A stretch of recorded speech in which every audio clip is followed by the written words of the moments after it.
Hey guys, Toon Trooper here, and today I'm going to be going over update V1.3. This should be coming out, I believe it's January 14th, 2025.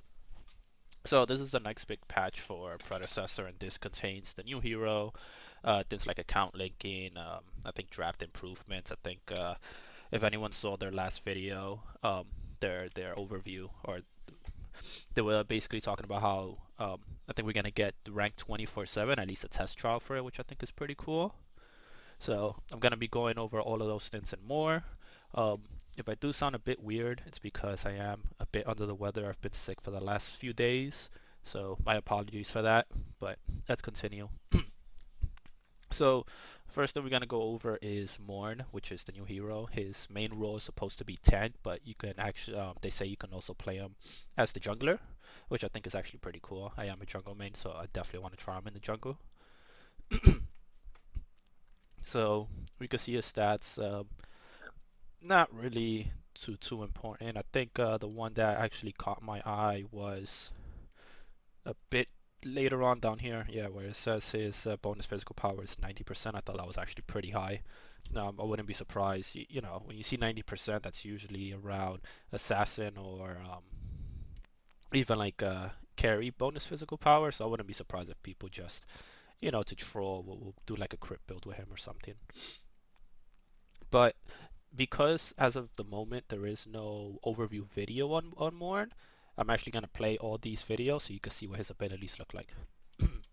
So Morn's passive is basically he gains additional range and he does more damage, more magical damage, and more damage per his level. And this basic attack actually has more range and it heals him for a certain percentage of his maximum health. This is what it looks like. I believe it's supposed to be the vine part. I know. So in this video, he's like really close, but I wouldn't be surprised if he's a little bit further back if the vine can actually hit him. I also, it looks like the vine cleaves, but I'm not sure. I'm pretty sure it does because he actually does have cleave damage, right? I thought he did. I'm not sure. That's something I'm gonna have to figure out tomorrow, or when he comes out. So his basic attack, like I said, I already went over, is 90% bonus physical power, does 60 damage. I do think it's on the higher end, especially for support. It does look like he attacks very slow though, but you can see it here. See, his third attack, right, was divine, and I'm pretty sure that's the enhanced one. I should also mention, I don't know what that is. I should also mention, down his passive, it does have the cooldown. I didn't say that. It's 9 seconds. Alright, his primary ability. His primary ability, he throws like this swarm of like magical bugs. It says it vomits bugs on them, and what it does is it heals the allies, heals you and your allies by a certain amount, and then it gives you and your allies a shield that gives you both physical and magical armor. And any enemies that it hit, it actually does damage per second, and then it reduces the armor. So this to me sounds already like a really strong like supportive ability because it protects your teammates two ways: one, giving them armor and healing, right? Not just one way, all in one ability. And then it makes it so that since you're probably gonna play them in the dual lane, your carries, you and your carry are gonna do more damage to them. That's what that looks like. That's pretty cool. I like that the shield actually looks different than having shields from like items. Alright, his secondary, you're gonna see that he kind of channels his right arm, his fist, and it gives him 25% damage mitigation, which is useful, but it also slows him by 30%. But enemies within a certain unit take damage and they're mesmerized. Now, from my understanding, when they're mesmerized, this is Predecessor's version of a taunt. Now, unlike if you're familiar with Smite, this is not like an Athena taunt, where in Athena taunt, she forces the enemy to hit her. So with this one, it doesn't look like Grux hits her. It's only it forces them to walk his way for like whatever. It's like a second or 2 seconds, whatever. It says 1.5 seconds, right? But they don't actually hit Mourn. At least that's what is shown in this video. So as you can see, right? It's not really a pool because it doesn't happen the moment he does the ability or releases the ability. It's more like once they get hit by it, they just start walking towards them, which is actually pretty cool because it's also, one, it's a new CC, and two, it's a way to get because it's an AoE. I'm assuming you can hit multiple enemies, so it's a way to get enemies off your carry, like multiple enemies, especially if enemy junglers invading, which I think is actually pretty nice. His alternate ability, this is the one I dislike the most, only because it reminds me of a Richter pool. But it is, it is obviously very useful. Everyone knows Richter pool is like really OP if you, especially if you can land it, if you can land most of them in your match. The difference with this one, however, is that one, you could channel it. When you channel it, it like slows you. But if you hold it for after 3 seconds, you get like 50% of your cooldown, so it kind of like cancels it. It's kind of like, I think the only other hero that has this is like Terra. Oh, I wouldn't be surprised if they add this to like other heroes. Maybe like, I don't know, like they can add this to like Wraith or something when he's like holding down his snipe if you're holding it for too long. Um, but when you let it go, or I'm assuming when you let it go, and or when you confirm it, he throws like vines that grab the enemy and like slows them. Now this actually says that they're partially pooled, but in the video that I'm gonna play right now, like Mourns pulled them like right in front of him. So I wonder if maybe if he can do it from farther. Maybe if you channel, if you do it, if he's like farther away, you channel it. So you could go farther and then you grab someone. It doesn't actually pull them towards more, and maybe it'll just pull them halfway, which is going to be fine for him anyway because he has an AoE mesmerize, so you could make the enemy walk your ways anyway, even if you grab them. But yeah, what they show, look, it's like right in front of him. So to me, based on this video, it just looks like a Richter pool. Now his ultimate is called Eclipse. One thing I don't like about this, it does no damage, but doesn't mean it's not a strong ability. He absorbs all the light, and he kind of knocks everyone's vision out. This is kind of like phase primary ability, except in a big AoE. You don't have to be in front of them. Also, it gives them crazy amount of movement speed. I'm surprised they went with this, seeing as how he looks like a big tanky boy, and I guess it's kind of scary seeing someone this huge just run you down and you can't even see what's coming. I wish they would have showed it through Grug's perspective, because I don't know exactly how it's gonna look like. I don't know how dark or how much of a vision, because it says it massively reduces the vision, not that it blacks out everything. So I don't know how big of an impact this is to the Grugs. The other thing is, I pause it here, right? You could kind of see like this green thing, like right here, right here. So that looks like it's gonna be the area. So I wonder if Grux passes that point, if he's not gonna be I guess like blinded anymore, or if wherever he goes he's kind of like the middle, and then everything like around them within that vicinity is also gonna be blinded, which would be kind of crazy. I think that would be very strong. So I'm pretty sure it's the first thing where he just has to get out of the radius or something. Alright, so the next thing we're gonna go over are the skins. We do get a skin for Mourns. I actually do like this. I think they say it's a persistent invasive species. Yeah, it looks like an alien kind of infected him or something. They also talked about dynasty skins, so we're getting, I believe it's 4 of them. This one looks amazing. Yeah, I don't think anyone is gonna argue with this. Dynasty Murdoch skin. His whatever you want to call that, his rocket or whatever, his gun is basically a dragon's head. Dynasty Grug skin. This was, for anyone that may think this looks familiar or something, I think this was in Overprime. I think it was. I'm not sure, but I know it was definitely one of the leaked skins when Paragon closed down. It was one of the leaked skins that was supposed to come out, but it didn't. But this is Predecessor years later, and we have it now, which I think is pretty cool. We have Sparrow skin. This I personally like. Maybe it's just me, but this kind of reminds me. I used to play a lot of, I think it was like Prince of Persia, and this kind of reminds me of like an Ishtar skin. So to me, this skin actually looks very nice, even though these two are obviously the much better looking skins. And then we got what looks to be pretty much a recolor for Kwang. Alright, so next thing we're gonna go over is account linking.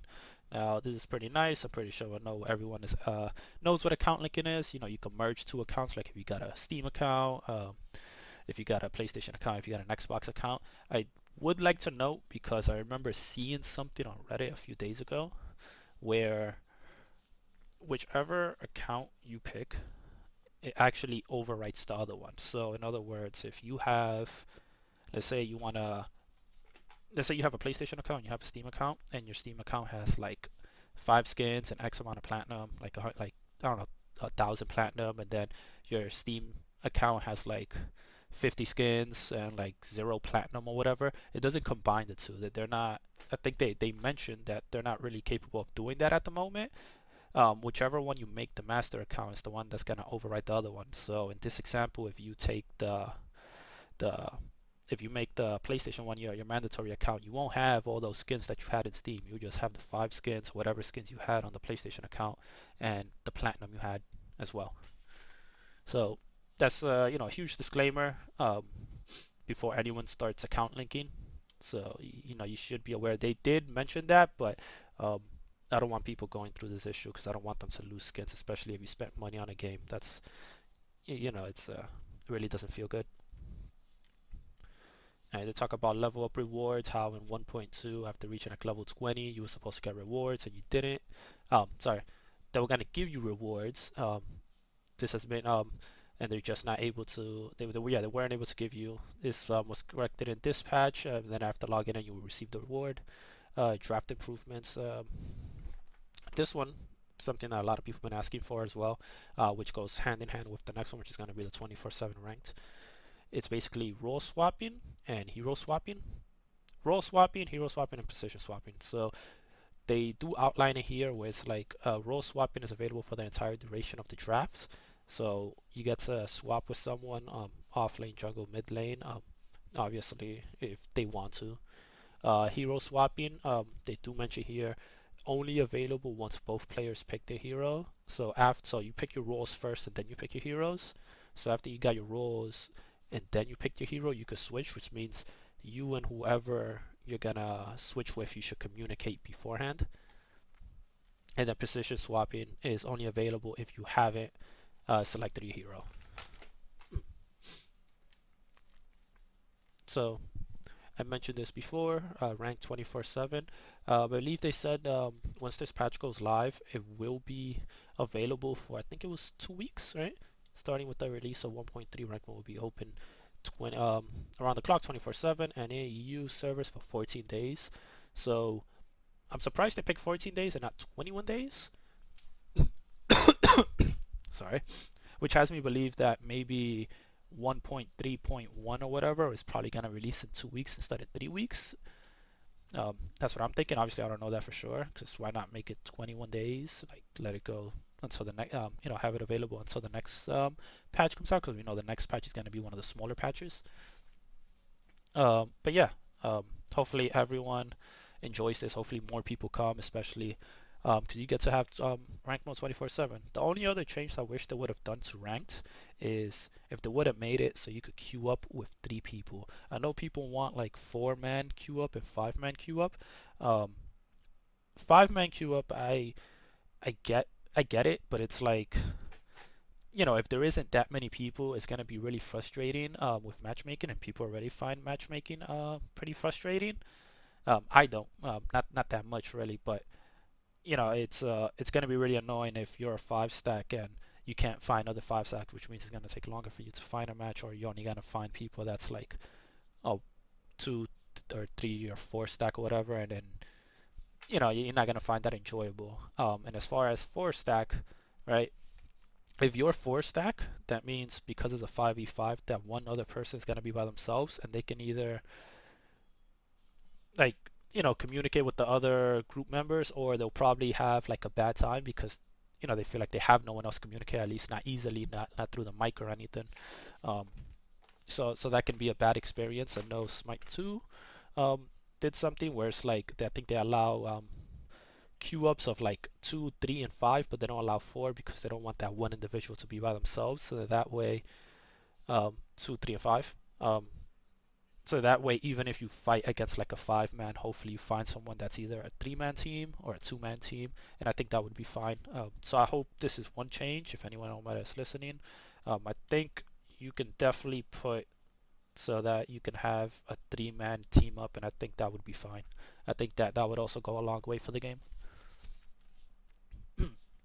All right, so enough of my, a little bit of ranting regarding ranked, but the next thing is tower fortification. So regarding towers, they're actually adding I guess it's a pretty new mechanic, and I think it's actually really nice because it is changing how towers work. Not even and not just the first 15 minutes, but tires in general, and even in inhibitors once they get destroyed. So all of this, all of this text is basically saying that within the first 15 minutes, your outer towers, which is your tier 1 towers, are now, you're gonna see that they have kind of like 4 health bars, where like the big health bar that they had is now divided into like 4 sections. And when you do X amount of damage and you take like one of the health bars away, it's now gonna drop like 2 golden orbs, and it's gonna go essentially randomly to like around the tower. It says it goes to the farthest hero, like to the farthest like ally hero that's taking the tower or something. But if you're by yourself, I think it's gonna go random. If your jungler comes and you guys, or mid lane or whatever, take like the first bar of the tower, then it's probably gonna be closer to them. And what this essentially does is it provides code, and this is definitely gonna change the way the match plays, because now what ends up happening is, before it was really easy to take towers, so people would take towers and then just start roaming, and if you had a pretty, not effective offlaner, um, this can be annoying, and then your offlaner would pretty much just sit in their lane and can't really do much. Now with this one, it takes longer, but you're able to get more gold. So even if you're winning the offlane, you're not going to choose if you wanna roam or if you want to keep attacking their towers. You could get more gold, so that way you could keep pushing the lane, and then it's like, yeah, people got to deal with me because now I'm the one that's fed on the team. So I think it's pretty cool. However, it is going to be harder to take down towers within the first 15 minutes, because every time you take a health bar away, they're actually going to have more defensive capabilities.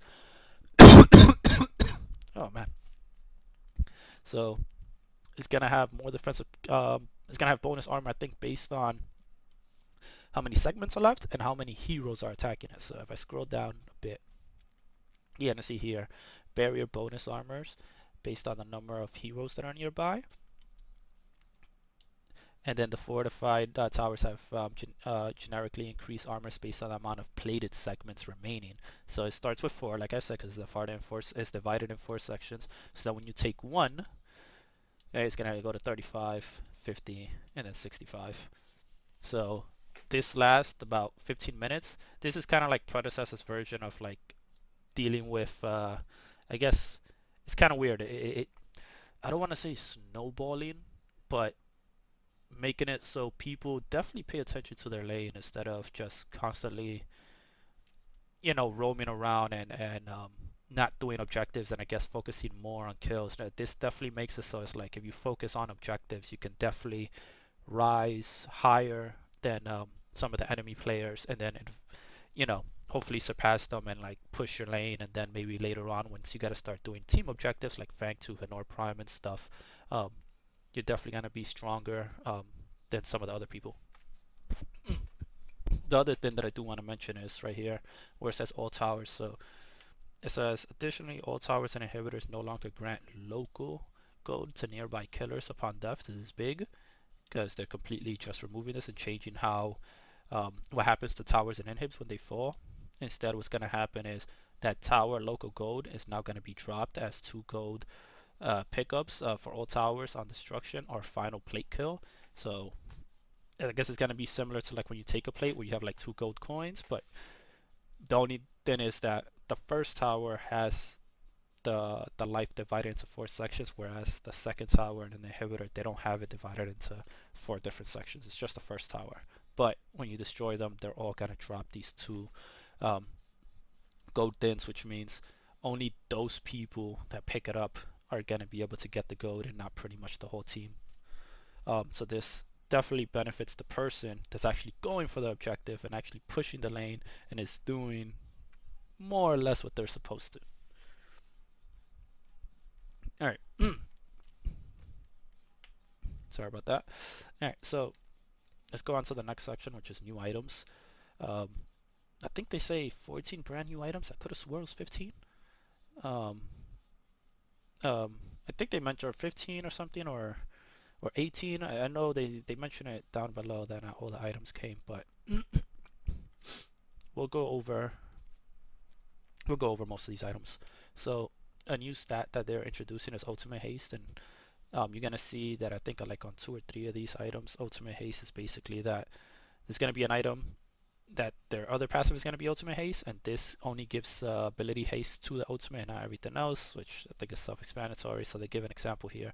If you have an item that has 10 ability haste and then it has 15 ultimate haste, which is going to be one of the passives, your ultimate has 25 haste, where all your other basic abilities only have 10, because 10 gives you 10. You know, if your item has 10 ability haste, it's 10 for everything, and then 15 for ultimate, so that's 15 plus the 10, which is why your ultimate now has 25, but everything else remains at 10.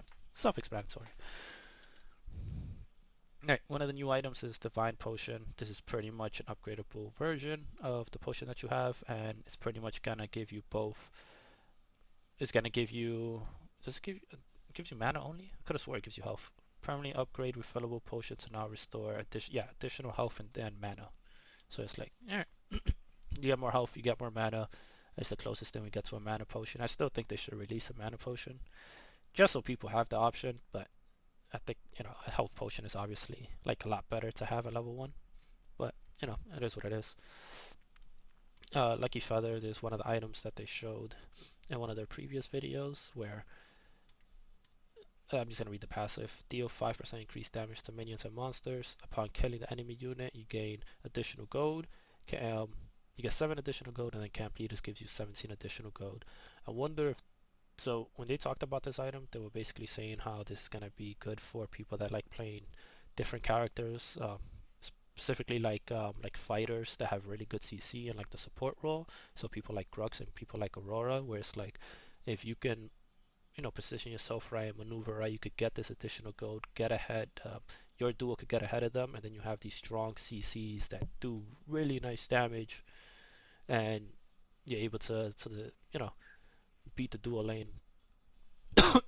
However, one of the big drawbacks to this item is this other passive. This item will destroy yourself upon death, so if you die, that's it, the item's gone. The other thing is it also sells for less, so if you try to like use it for like, I don't know, like a few levels, and you're like, oh, I don't need it anymore, I'm just gonna sell it to get my money back. It's like, no, that's not gonna work. You don't even get half of it back, you get less than half. Alright, tier 2 items. You can look at these. You can pause the video if you want to read them. I don't think they're too important. I think what people really want to look at are the tier 3 items. Alright, so Viper is making a return. It does get a different passive and different stats, so 30 power, attack speed, and 6 pen. I'm surprised it has pen, mostly because pen is usually associated with assassin item, but they call it a carry item. But alright. It still has this same passive where it's like you reduce their armor by 4% for 3 seconds, stacking up to 6 times, and then once you get to 6, they become eroded, and then it gives you the next passive. This is a passive that changed, where this is a new passive where now enemies that are eroded receive 8% increase on hit damage and ability damage from you. So this is not a bad item. I wouldn't be surprised if this is one of the items that people go on like Grux or something, even though this is a carry item, right? Because there are times where people like. There is another item down below that gives you attack speed and health. I know people that play Grux love having attack speed, at least one item that has attack speed, but this passive just sounds really good on him that I wouldn't be surprised if you know, you go this on Grux and then just everything else is pretty much makes you tanky or something. That might be a build that someone does. Alright, next item, Spear of Desolation. This one I like. I think this one's going to be very good on Kalari. So 45 power, 7 pen, 10 haste. Upon casting your ultimate, you get 7% increased damage for 6 seconds. It's kind of insane. I don't think you need it for 6 seconds. Okay, yeah, 6 seconds. And then you gain 15%. No, it's not 15%, you get 15 ultimate haste. So this is what I mentioned before. You got 10 here, you got 15 here, which means your ultimate gets 25 ability haste, which is kind of nice. I do think this is definitely a Kalari item more than like a Fang Mao item, who's the other assassin. Physical assassin, I should say. And the reason for this is because when you activate your ultimate, gain 7% increased damage. When you do your ultimate with Fang Mao, you're gonna execute them, which means you're gonna try to execute the next person. If they're not an execute threshold, then I guess this is very good on Fang Mao, because then hopefully you can, you know, dash to them, do your hamstring, and then they're, you know, both your dash and your hamstring will do more damage, and then there'll be an execute threshold for you to do your ultimate with Fang Mao, because I think it's like 10 seconds or something for you to reactivate it with no mana cost and no cooldown. But this to me just screams like a Kalari item. Where it's like, you know, Kalari could definitely go in by going invis, but since our ultimate is a dash, and I think there's gonna be an item later on that I think gives more damage to your ultimate. It's gonna make it so that your daggers do a lot of damage, and her daggers, since it can only hit one person already, do a lot of damage. So that 7% increased damage is a big deal. It's definitely a big deal for Kalari. It's also a big deal for her Death Bark, especially if you have something like what's it called, Death Stalker? I forget the name of the item. The one that executes someone when they're like below like 5% health or something, because now it's gonna make it so Death Mark also does 7% increased damage. So it's gonna put them in that threshold a lot faster. Alright. The next item, I do think this is very good. They talked about how this is a very good item for Fang Mao. So 45 power, 7 pen, 10 haste, 12 lifesteal. So one of the passives is upon casting an ability, your next 2 basic attacks within 3 seconds gain 45% bonus attack speed. I think this is insane. It is literally you dash in with Fang Mao. You could do his basic, cancel into shield. Basic is gonna happen so much faster now. So you're gonna do dash in, basic, cancel the basic into shield, basic, cancel that basic into a hamstring, and this should. I wouldn't be surprised if this all happens within like 1 or 2 seconds. Like it's gonna happen so much faster than it was before, which is kind of insane. Or you could just dash in and then you just keep on basicing them down, and just, you know, maybe just activate your shield so that way, you know, you have the movement speed and you have mitigation, and you could just keep on attacking them and just run them down. Like it's gonna be kind of insane. The thing is, this has lifesteal too, which I think is a very, maybe if it didn't have this, I don't think it would be a good item, but having lifesteal I think makes it a very good item, because now you get to really stick on the person and survive. But that isn't the only passive it has. So it has melee heroes reset their basic attack cooldown when activating the other passive, the previous passive. So yeah, anytime you activate an ability is gonna reset your basic attack cooldown, so you're gonna be able to basic attack pretty soon, which is kind of nuts. Alright, next item, Rapture. This is the one I was talking about before, where it has attack speed, health, has haste, and has Omnivamp. Omnivamp, people like Grux and Crunch really love that. Anyone loves that, but they just love it more. So, while within 475 units of the enemy, your basic attack deals 20 damage, bonus health, bonus physical power on hit. This is gonna pair very nice. I forget what the other item is. There's another item. Is this still in the game? No, I'm thinking. There's another item that gives you attack speed and gives you health. So I wouldn't be surprised if those two pair off really nicely. The only thing is, you gotta be careful when putting this item, because even if the passive sounds really strong, right? You don't have any power at all. So it's only effective if you're fighting someone like one-on-one or something. Next fighter item is Tyranny. 40 power, 375 health, 10 haste. Upon casting your ultimate, gain 30% decay movement speed for 4 seconds and 20 ability haste for 8 seconds. Takedowns within this time, within the 8 seconds, basically we trigger this. Has a 45-second cooldown. This to me just screams like another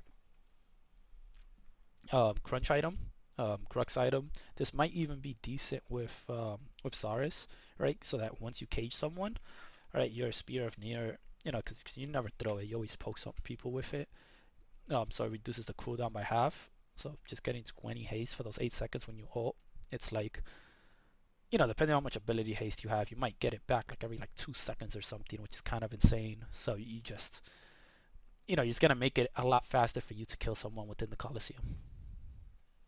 Quantum Core. I actually think this item is pretty nuts, and I think I wouldn't be surprised if this gets nerfed. I think this should be 3 minutes. And I'll explain why. So the counter as support item has 450 health, 250 mana, 10 haste. Alright, so this has Teleblink. What it does is it replaces your blink with a Teleblink, which has a reduced cooldown, but it cannot be used while in combat. And then the other passive is gain 15 ultimate haste. So with Teleblink, 120 seconds is 2 minute cooldowns. Now normal blink is 5 minutes. This is 2 minutes. It's not even half of what a normal blink is, but the trade-off is huge, where it's like most people when they use blink is to get out of a situation, which means you already took damage. This, you can't do that. You can only, it doesn't tell you how many seconds. I wouldn't be surprised if it's like 5 seconds of not being in combat, of not being hit or not hitting someone. Probably like 5 seconds or something. But what this does is that it's a very good initiation tool. So if you have someone that has like a dash or something, or doesn't have a dash, because I think when they show this off, they showed it with Narbash, right? You could just blink in and do your ultimate. But if you have someone that has a dash, you should always use this. And then if they dash away or they blink away, you could chase them with whatever ability you were dashing in with or leaping with. So to give you an example, because this is 2 minutes, right? Let's we know this is a support item, but let me just try to show this to you within like if a jungler was using this. So let's say someone like someone like Rampage. Normally when Rampage engages, he would maybe throw a rock, or he would just jump in, and then he would try to like slow you down with his secondary ability, and then just keep basically attacking you, and then probably throw a rock so you could get stunned. He could now go in with this.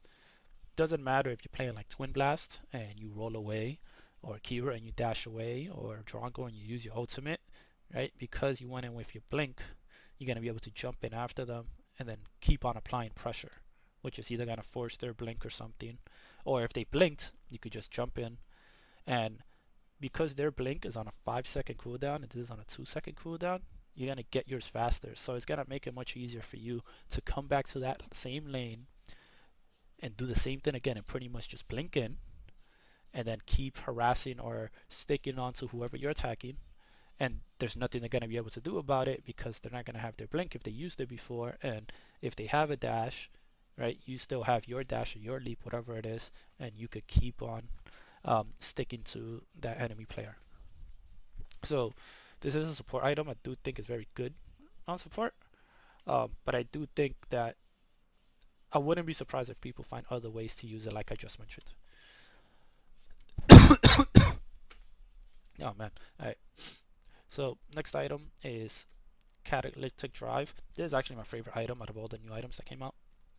My reason is that this is an item that scales, and I like items that scales because it's like you get to buy it earlier mid game, and then it gets much better once you get into late game. So 250 health, 40 magical armor. I love that it has magical armor because there isn't a lot of items that have magical armor. And most people, when they build magical armor, they only build one item with magical armor. Sometimes two. If they build something with second magical armor, is usually like a hybrid, like something that has magical armor, like physical power or something. And then it has base health regen, which is actually surprising to me. It also has 10 haste, which I think is also, I think this is very important. But I'm surprised it has health regen. I think this is very good for like, well, Rampage. So what this does is your next basic attack on hit against an enemy minion will cause them to explode, which will heal you for X amount of health and grants you an additional gold. I didn't even know it grants additional gold. Oh no, yeah, because that's what you need for your other thing. The explosion deals 100 plus 6% bonus magical damage to nearby thing. The passive is upon executing 25 minions with deconstruction, which is the previous passive. When you return to base, this will upgrade. So what happens is you keep the same passive, the deconstruction passive, but you get instead of the converter passive, it now becomes cybernetic conversion, and it's basically you get 15% increased armor, physical armor, and magical armor. So now, if you take what I said before, where it's like people usually only buy like one magical armor, just by having this, I think, what does it go up by, like 15% of 40? How much is that? That's is that 6? So I think you get 6 extra armor. So you actually gonna have 46 magical armor once you complete this. But the thing is, this also gives you bonus physical armor, which is kind of nuts. So it's gonna make you very tanky, especially since people, like for example, I mentioned like Rampage. This works on pretty much any tank, but if most tanks that play like jungle or even like supports or something, which is something you could definitely use this item with. They like using things like Fire Blossom, which does more damage, which is physical armor and does damage around you, or things like Frost, or even things like I think Stonewall, which I think gives you an immense amount of physical power, and it's very good against like carries. So just having something like this is going to give you even more physical power on top of that for free. I think it's just like this to me sounds like a really strong passive. Alright, so that should be it with all the new items. So they do talk about one item was removed, which was Bonesaw. So gameplay changes. Like I said, 15 new items. The ultimate stat, minion experience range is decreased by 10%. That's a big deal. That's a pretty big deal, especially if you're playing someone like Sevarog, because you want to get last hits and you always can't. Boss monster durability, which I'm gonna go over in a few. Basically, Fangtooth and Prime are gonna be able to do more damage, and I think be more durable. Outer towers we went over, and inhibitors and gameplay balance, which is gonna be the changes to the heroes and the items. Alright, so when it comes to Fangtooth, health was increased, physical armor was increased, and this says current health damage increased from 4% to 6%. I guess this means this does more damage. The phrasing here is weird, at least to me it is, but that's what I'm hearing. For Primal, only the health was increased, and then for Many Prime, only it says health was changed. So it's more of I had 5,500 and 500 per level. So it's gonna have more base health, but it's gonna gain less health per level. Alright, so let's get into the hero changes.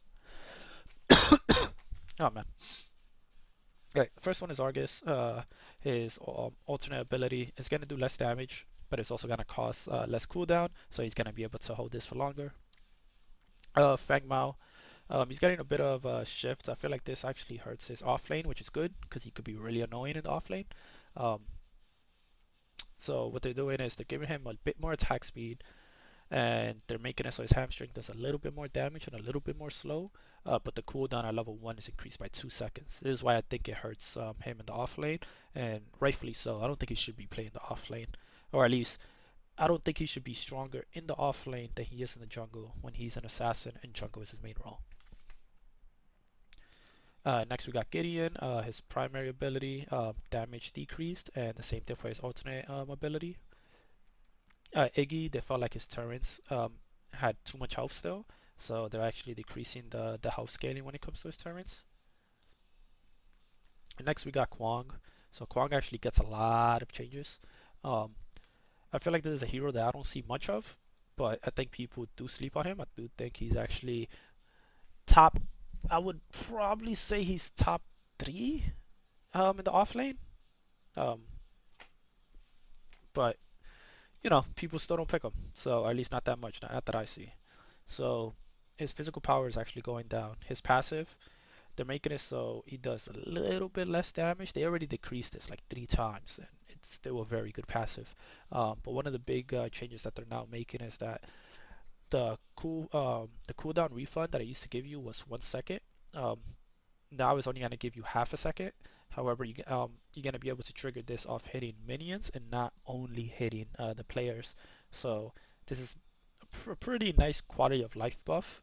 But this is obviously a big nerf, and it's also less noticeable, right? When it's like when your abilities are going, when you look at your abilities and you see the cooldown of how much is left, like when you can use it again, seeing it go down by 1 second instead of point 0.5 seconds is, it's much more noticeable. You're not really gonna notice the 0.5 seconds because you can't see it change by 0.5.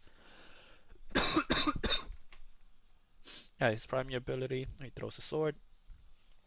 Damage decreased, the mana decreased, but the cooldown also decreased. You're gonna see that. I think for his other abilities, the cooldowns decrease, which means um, even though the damage is going down, Kwang is gonna be he's pretty much gonna be a fighter where he could just spam abilities. That's what it seems like to me. Which he already can, because he's kind of like the character where it's like, oh, I get to combo people. Um, his secondary ability, which is his dash, cooldown decreased. Um, Cooldown decreased mainly for when you max it out. So it used to be 9 seconds and it went down to 8. Same thing for his primary, which I should have mentioned, because they both start at 16, but it used to end at 11 seconds, now it ends at 10 seconds. And then his alternate ability, which is damage decrease, the damage magical power scaling increase, which means they want you to build a bit more magical power. The true damage decrease is when it's already out in the world. The shield bonus scaling decrease from 6% to 5%. I feel like this is all they really had to hit, and everything else would have been fine. But okay, like I said, I do think he's a very strong hero. Just people don't pick him that much. But the cooldown also decreased, so it's like the same thing. It's like a level 1. It's the same, but when you max it out, it is down by 1 second. And then his ultimate damage decrease that went from 500 when it's maxed out to 470, which is 30 less. Not too big of a deal. Um, Maybe if you build more damage on him, he'll probably feel alright, but we'll have to wait and see. I don't know how big of an impact those 1 second cooldowns is gonna have once everything is maxed out. Once it's already late game. All right, next hero is Kira. I think they're reverting this back to the way it was, because I think that's what it was in the previous patch, right? Where it's like her alternate ability, which shoots you with the gun. The power scaling decreased from 80%. They decreased it from 80% going up to 90%, so just 80%. So the power scaling is the same at all levels. But I'm pretty sure this is them reverting it to what it was before. Phase, you got a bug fix. Now shows cooldown reduction on level up in the ability upgrade info. Seraph, I would say this is a pretty big nerf. I think this is the second or third time they hit this. The cooldown refund from her passive went from 70% to 65. This is when she picks up like that little orange thing that when she gets a takedown, she can go back into her ultimate, and it used to be a lot stronger. I think it used to be like 75 or 80. Hey, it used to pretty much give her abilities back, which meant she could just keep on taking down or just killing the enemy team.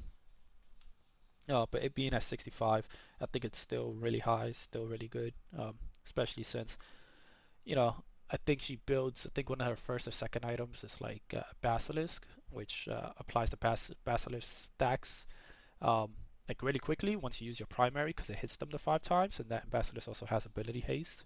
So it's like, is this really gonna have a big impact on her? I don't know. Seraph, one of the best heroes in the game right now. Next we got Severog, so his health regeneration went up. I do like this change a lot, especially since usually you have to play him a bit slower, so I like him having health regeneration. I think like for him this is a really big deal. His cleave went up. I'm surprised they did this, but I like it. That's fine. You need to make it so you could clear faster. And then his siphon went up. I think it used to be at 100 at level 1, which I did think was really strong. I guess they're trying to find a middle ground. They probably lowered it too much from 85. Now it's at 90. I think it's 5 per level. Yeah, 145 to 150. Next we got Skylar, really strong hero, really strong carry. Oops. Right. So her mana decreased by 350 to 335. This is only gonna have an impact to her at level 1, to be honest. Level 1 to like 3. Her secondary ability damage decreased, and then her flight bonus movement speed decreased from 20 to 15%. This is a pretty big deal, especially when people play, well, like Narbash and like Richter, where they don't have range basic attacks. So whenever she takes flight, they really rely on just trying to stun her or trying to pull her. So her being able to not move as fast as before is going to make it easier for them to land those CC abilities. And her ultimate, the Spirit Bomb, the Big Bang attack that she does, the damage was decreased. The physical power scaling was decreased. The magical power scaling was decreased. I didn't even know I had magical power scaling. No one builds magical power on her. And then the missing health damage decreased from 15% scaling to 25, from 12% scaling to 24. This isn't really a big deal. This is more of a big deal on like level 1, right? Because just 1% when you max it out, it's not a big deal. Right, next is Sparrow. This change I do like. Slow increase when she does her primary ability from 28 to 40 to 33 to 45. 28 to 33%. And this can also stack her passive, makes it really nice. Hopefully she is gonna make it easier for her to land more basic attacks, especially if she does her secondary ability, which gives her attack speed. Hopefully this is enough slow to really try to harass the dual lane. Next we got Wraith. I'm surprised with one of the changes. This change right here. Now benefits from lifesteal. I know I'm supposed to go in order, but it's kind of insane. I think this change is really nuts. But yeah, knock knock. Damage is changed. It's gonna do less level 1 earlier levels, but it's gonna do more when you max it out, which is fine because you're gonna max this. The first thing you're gonna max out when you play Wraith, no matter what role you play him in. Bonus physical power did decrease by 5%. Projectile speed is increased by 20, which is kind of nuts. I feel like they're making it easier for people to use him because he is a high skill ceiling hero. Now benefits from lifesteal. This is kind of insane because this does a lot of damage and increasing the projectile speed, so it's more it's easier or for you to land it more consistently. And now you could get life out of it, especially when you hit someone. It's like when someone's running away from you, they should really fear you. He's gonna feel like he kind of already feels like this, but he's like a closer range Murdoch. It's like, Murdoch is like, oh, he could really run you down with his passive, which has more reach, and then his, I think his secondary, which gives him movement speed, and then he has an ult, so it's like, even if you get away, I'm gonna reach you. This guy is like, yeah, it's much easier for me to hit the shot. He could go invis to move faster, and even if you fight back, it's like, I'm gonna heal some of the health back anyway, and he's probably gonna heal a nice chunk because again, this ability does a lot of damage. Cooldown did decrease, so you can spam it even more. But one big change that they made is that the mana refund changed from 60% to 50. The fact that it gives you mana refund, especially after giving you like these 3 changes, is still kind of nuts. Honestly, they could put this to like 25, and I think the ability would still be very strong. It used to be at 100. I wonder if that's something that they're gonna take out later on. But for right now, we have to wait and see. Yeah, that's just my opinion on it. Yin. Some people think she's really good. Some people think she's really bad. I did watch the PCC. I don't know if people watch that. I think it's at least this last one, PCCX. I think was really good. And you definitely, I think the winning team was leftovers. They had someone called Mercy, and I think it was Mercy. And he was using Yin. He was doing really good work with her. Definitely makes me want to play Yin. So we'll see some of the changes that she got, and I think some of them are definitely well deserved. At least when it comes to her win burn. So she actually has less health. Her attack speed actually decreased. This is fine because I think with some of the new items that came out, they really do benefit Yin. So her ability is getting worse because she's getting items that she can now better utilize. Kind of makes sense. Her lash kick, they call it a quality of life slash bug fix, where it's like the smoothness improved for higher latency users. Alright. When burned, the damage decreased. I think this does a percentage damage based on their health. I don't know if it's current health or max health, I forget. And then the cooldown was increased. I really wish they only would have changed the health then and not the cooldown, because when you play her in the jungle, which I believe is her main role, um, this is usually the first item you buy. So having the cooldown increased to, at level 1, it kind of sucks. Um, but it is what it is. And then her ultimate slow decrease from 25 to 20, because when you did it on someone, it just felt like they couldn't get out of it for whatever reason, even though it was only 25. And then cooldown is increased from 130 to 100 to 80, from 130 to 90. So basically, late game is increased by 10 seconds. And the last hero we're gonna go over is Sinks, which is basically her passive. Her movement speed decreased from 40 to 25. They still didn't change her ultimate, how long it lasts. I think it's like, when you do it, it's like 3.5 seconds. I think it should go down to like 2 seconds, even 2.5 seconds. Her ultimate is very strong, and I think if they made that change, you wouldn't have to make this. But 40% increased movement speed is insane. All right. We gotta get to the last part of the video, which is the items. Well, bug fixes are the last thing, but I'll probably just skim through those. Alright, so when it comes to the items, we got Liberator, which has increased cooldown, Witch Stalker, which is the Purifying Strike cooldown increased, and then the Rage cooldown also increased. Epoch, cooldown increased. I do like these changes. The only thing I don't like is that, so Liberator and like Witch Stalker are like the ones that give you like a cleanse.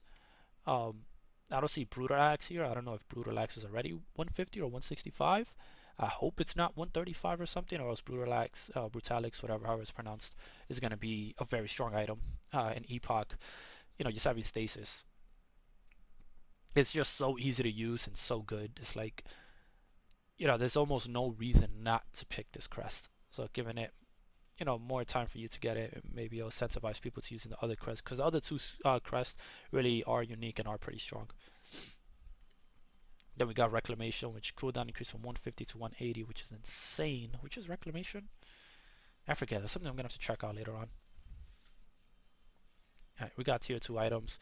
No one cares too much about those. We got Ashbringer, which, oh, actually, let me go back. It's not necessarily true.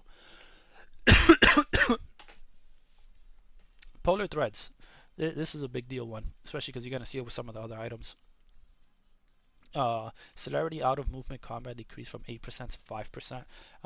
Even 5% is still really good, but if you guys seen me play support, you'll see that I'll go like, I think it's Galaxy Greaves, and that's because I really love the movement speed, and it just makes it so I can get into position a lot faster, or just get closer to the enemy and just harass them, and I could get out of the fight a lot quicker than pretty much that they can. So I do think this is actually going to be a pretty big deal, having less movement speed, because movement speed, you don't get that from a lot of items. Alright, so now to the tier 3 items. We got Ashbringer. I think it has new stats, right? It now costs 3,000, has 30 physical power, 25% attack speed, and 10 haste, and now has a reworked passive, which I think is pretty good now, right? Pretty good. It's something I'm definitely gonna have to try out. Your basic attacks decrease your current basic ability cooldown by 12%, reduced to 5% against non-heroes.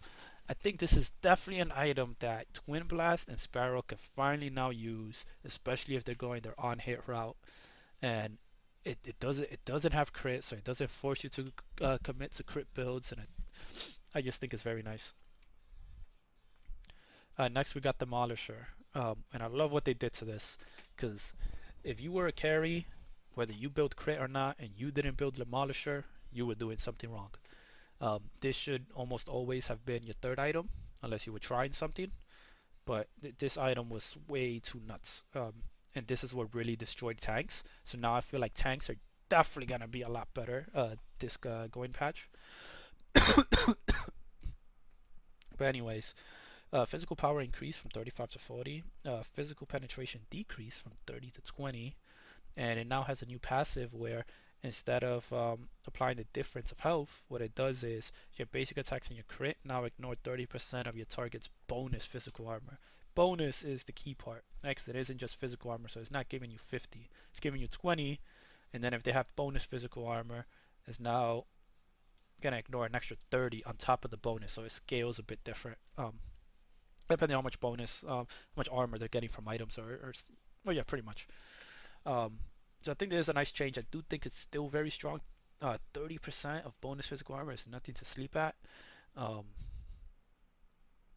and it is hitting a bit harder now. It does have 5%, 5 more physical power. Not a lot, but it is something.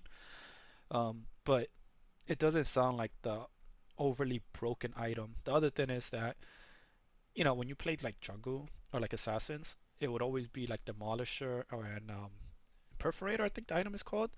And sometimes, or not sometimes, like 90% of the time, even though you're not going crit, it was just better to go demolisher, even though you're playing an assassin, because you did that much extra damage, depending on your life difference. So now it's like, okay, yeah, this item now has a role where it's like it's better suited for carries, and now perforator is better suited for assassins. This isn't a, I have to buy item. Nuclear rounds, this is one change I think they made that I did not like. I think nuclear rounds was in a pretty decent position. I don't know, maybe it was getting abused by Revenant, because Revenant I think is also another sleeper picked, but has no power. I don't like that. Now it has 40 attack speed, and it has 15 haste, and now the passive is ability damage based on 20 to 10% critical strike chance, increased from 3 to 5% to 4 to 20. So basically what this means is this is how you could think of it. Every 20% crit chance that you have, you now get, is it 20? It goes by 20 or 25? It goes by 20, so you get it 5 times. So I'm trying to think. Yeah, every 20% crit chance, you now do 4% more ability damage. So when you have 20, you do 4. When you have 40, you do 8. Then you do 12, 16, 20 once you have 100% crit chance. Onyxian Quiver, it's getting a reworked passive on the melee portion, not on the range portion. So basically on the melee portion, it's melee heroes gain 5% additional crit chance for every 20% crit chance they have. So basically every item, like even does not give you crit anymore. I just noticed any item that gives you 20% crit chance is not going to give you 25. So to get to 100% crit chance, you're not going to need 5 items. Now you could do it with 4, which is kind of nuts. But it also has, additionally, they gain 1% damage mitigation for every 10% health they're missing. So the reason I think this is nuts, especially, I wouldn't be surprised if someone tries this, right? Like I mentioned earlier in this video, when someone wants to go crit Mourns, now you gotta build something like Onyxian, you get more tanky, it's easier for you to get a 100% crit, and he's gonna hit really hard. It's something you could definitely try. Maybe I'll even try it, to be honest. Is it meta? Probably not, but it'll probably be something fun to do. You guys can let me know down below if that's something you actually want to see. But next item is Plasma Blade. So this is actually getting 20% crit chance, which is actually really nice.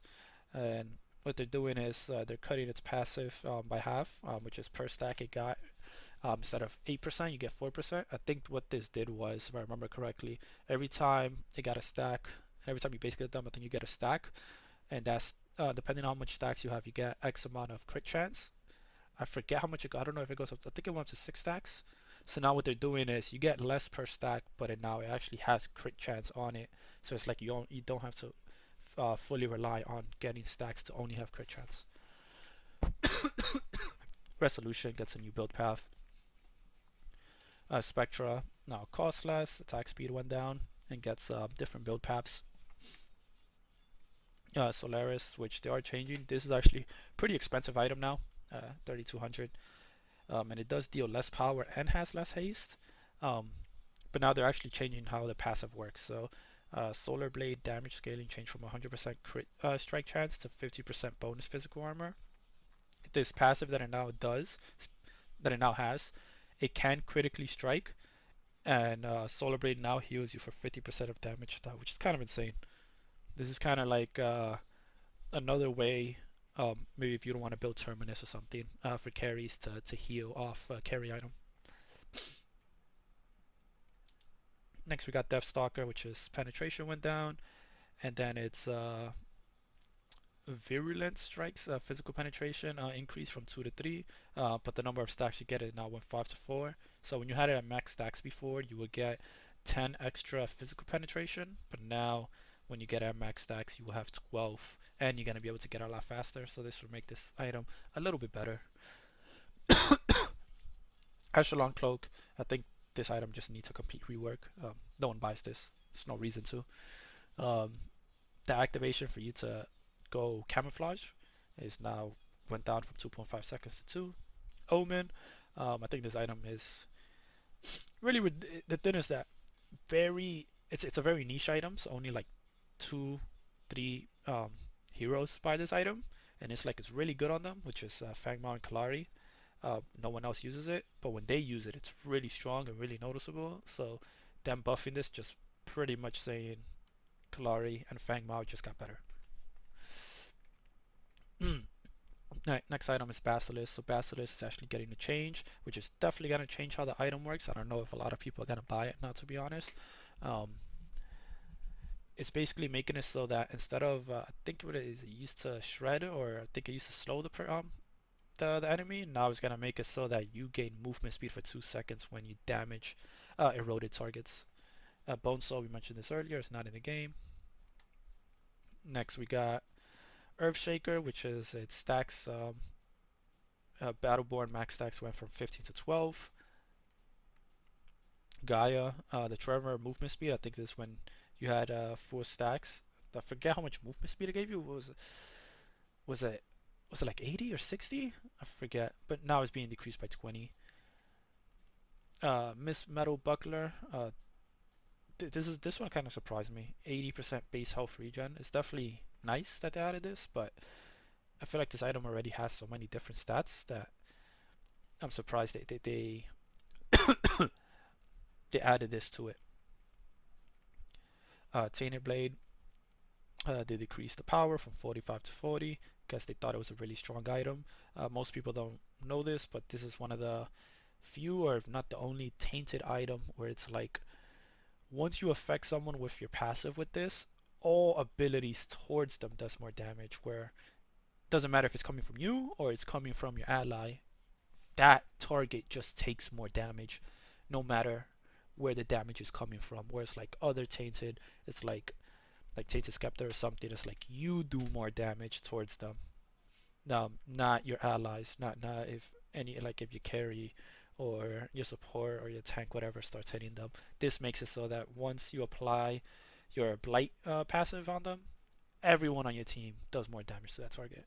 So Tainted Blade, it's still a sleeper pick, to be honest, and it's a very strong item.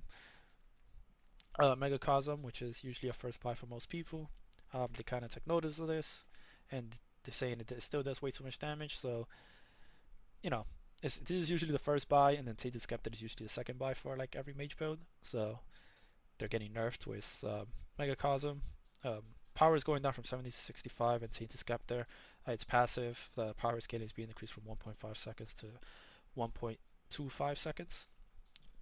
Then we got Galaxy Greaves, which is the most fun and probably the best support item, but the most fun. Damage is increased by a little bit, but the mana regen went down, the movement speed went down, which we mentioned before from that tier 2. It's also affecting this once it's once you max it out, once it's tier 3. And then the jump height actually decreased from 900 to 800. But yeah, it's definitely a very strong item. All right, next off, we got the last two items, which is Elefrost. Elefrost Frostblade no longer grants mana restore on use. Okay, didn't know that was a bug. And then we got Fist of Razua, which is Minion Crusher, bonus minion damage decrease from 40% to 35%. Okay, it's a bit of a nerf, but it's not too big of a deal. The main reason people buy this is to heal themselves up anyway. So as long as they don't nerf the heal, people are gonna keep buying this item. And then we got bug fixes. Not that much. Let me see if there's any ones that I underwent or that I think was a really big deal. Dun, dun, dun. Hmm. I think I've seen this for other people. I don't know if this is like when they go through the floor or something. Um, but you know, bug fixes obviously make the game better, but nothing too groundbreaking. I guess something like this could be a big deal, but it is only in the brawl game mode. Transferred buffs will only last 45 seconds instead of 25. But anyways, this is the end of the video. I hope you guys enjoyed. Please feel free to like, comment, and subscribe. And I really appreciate it. Thank you.